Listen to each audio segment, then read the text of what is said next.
Hi everyone, it's Jacqueline. So today we're going to be talking about IB history, the IA section 2, the investigation part of the IA. So I know a lot of you are working on your IAs right now, so it's really important to think about how to produce the best IA possible. So it counts for, in total, the IA actually is worth 25 marks, but section 2, the investigation, is worth 15 marks. And you were expected to write about 1,300 words for the investigation section. So if you think about, comparatively to a paper 2 essay, let's say, you have about time to write, say, 800 words for a paper 2 essay. So you have approximately 500 words more than a paper 2 essay for your investigation section. That means you are probably going to have more paragraphs than you would for a paper 2 essay.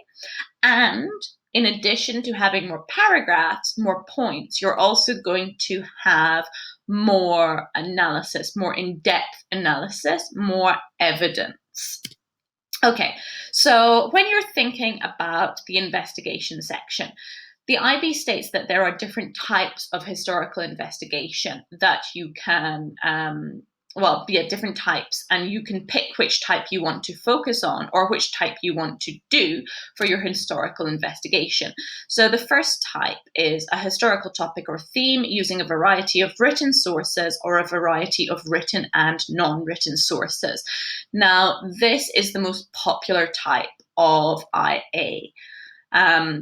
It's really a case of you do the research all comes from written or non-written sources. So non-written sources could be things like cartoons, it could be things like propaganda posters, and this is what most people do for their IA.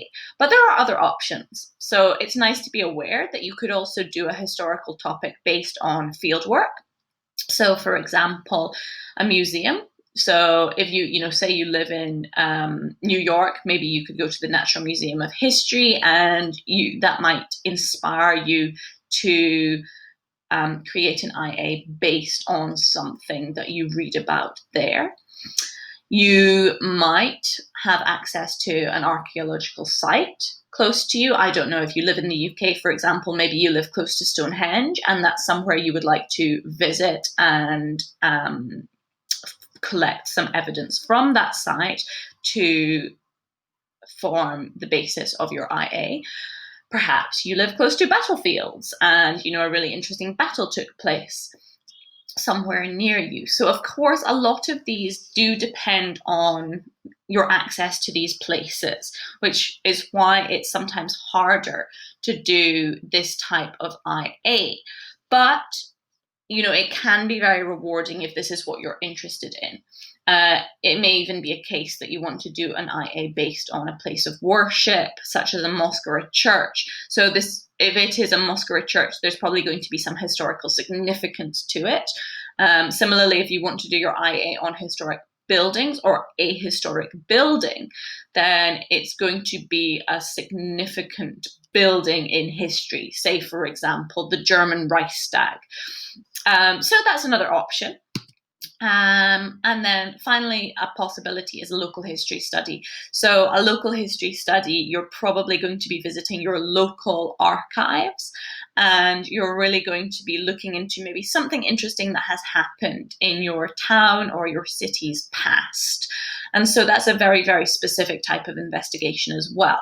So like I say, the most common one is the first one. And so I'm going to base the rest of this video, assuming that you're doing the historical topic or theme using a variety of written sources or a variety of written and non-written sources. So first of all, what matters when you are compiling your material for the investigation section? So the end product, basically it has to be well organized. So your investigation must be clearly and effectively organized. This is really important. Secondly, evidence. Now, of course, you have to have a lot of evidence. So you have to have a range of evidence, and your evidence has to support your argument. Ideally, your evidence should come from a range of different sources, and it can be drawn from primary and or secondary sources. So the IB doesn't say you have to have a mixture of primary and secondary sources. You could base your IA entirely on primary sources or entirely on secondary sources. But honestly, it's better if you have a mix of the two. And in terms of, a range of evidence, so your evidence needs to come from a range of sources. That means somewhere between 6 to 10 different sources should be informing your investigation. Okay, the third thing you need to consider is critical analysis. So your investigation must include critical analysis that is focused clearly on the question being investigated. Perspectives. Your investigation should evaluate different perspectives. And finally, you need a conclusion. So your investigation must reach a conclusion drawn from your analysis. Okay, so really these are the 5 things that matter when you are compiling your work for the investigation section. Now, this is a possible structure that you could follow. The IB doesn't say you have to follow a specific structure. So really it's up to you how to structure the investigation section of the IA. I mean, the basic thing to follow is have an introduction, have body paragraphs, have a conclusion. But if you want to have subsections, that's up to you. You can. So what I will suggest for your introduction, certainly you can follow a structure within the introduction to make sure that you're addressing everything that's important. So first of all, I would recommend setting the scene, introducing the background information. Then introduce how your investigation contributes to the pre-existing historiography or historical debate.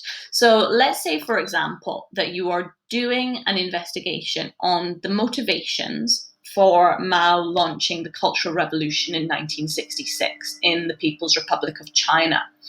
So the historiography that exists around this debate, it often focuses either on Mao being ideologically driven or on Mao being personally motivated to launch the Cultural Revolution as a way to get rid of some political opponents.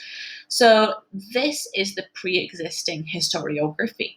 And you want really to set up that debate in your introduction, and then also to introduce how your investigation is going to contribute to this. So perhaps your investigation is going to synthesize these debates. So, on the one hand, you have the ideological debate. On the other hand, you have he is motivated by personal reasons to get rid of political opponents. Maybe your investigation is going to come to the conclusion that actually both of these factors are of equal significance. Or perhaps you're going to introduce a new factor that hasn't been considered as much in the historiography.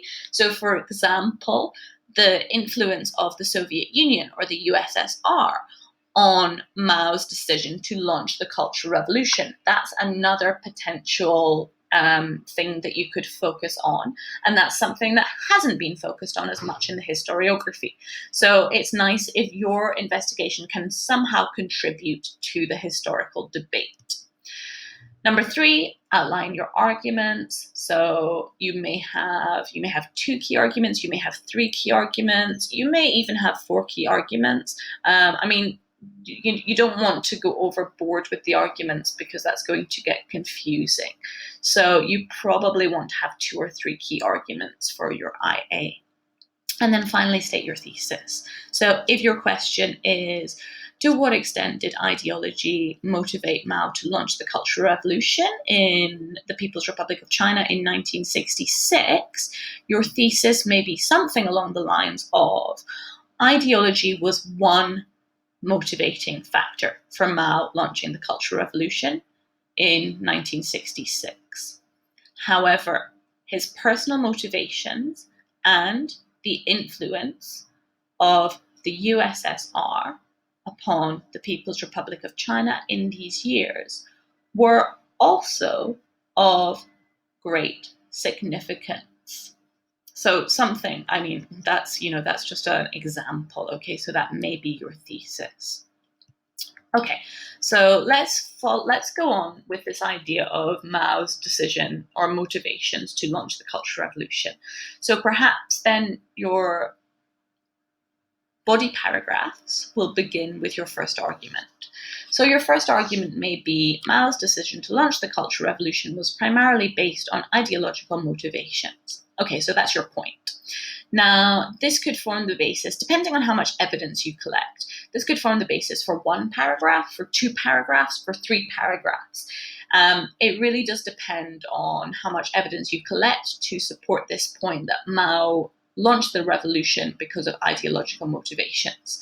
So whether you're doing 1, 2, or 3 paragraphs, in every single paragraph, you will have to provide evidence to prove this point. You will then have to analyze the evidence and then finally link your point back to your thesis or the overall question.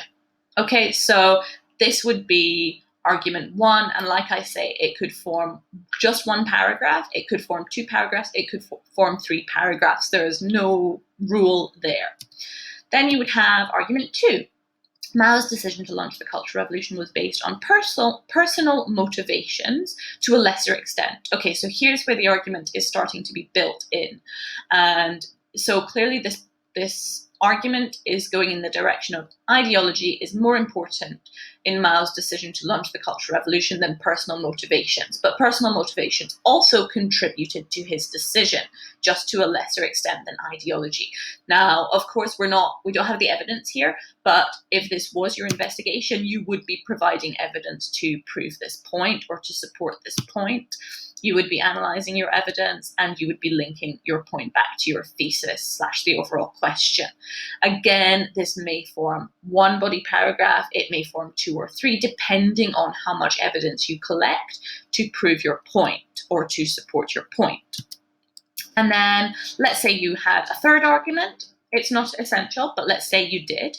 Mao's decision to launch the Cultural Revolution was to a small extent motivated by outside pressures, such as the USSR's influence on the PRC. Okay, so there we have a different argument. Again, it may be 1, 2, 3 body paragraphs, but nevertheless, you're going to always be providing evidence to prove the point, analyze the evidence, and link the point back to your thesis or the overall question. So it's a very formulaic structure that you can follow. It makes your structure very clear, very coherent, easy to follow, and it really is just a case of filling in the gaps. This is where you have to do the research to find the evidence to prove the point. And then you need to analyze that evidence and link it back to your overall thesis or question. Now, really important in the IA, you cannot forget your conclusion. So your conclusion, you should sum up your arguments, state where you stand in relation to the historical debate and what your investigation has contributed to the debate, and then finally restate your thesis and directly answer your question. So those may be one and the same thing. And yeah, that's basically it. So if you have any questions, please feel free to comment below. If not, good luck researching and preparing your text for Section 2, the investigation.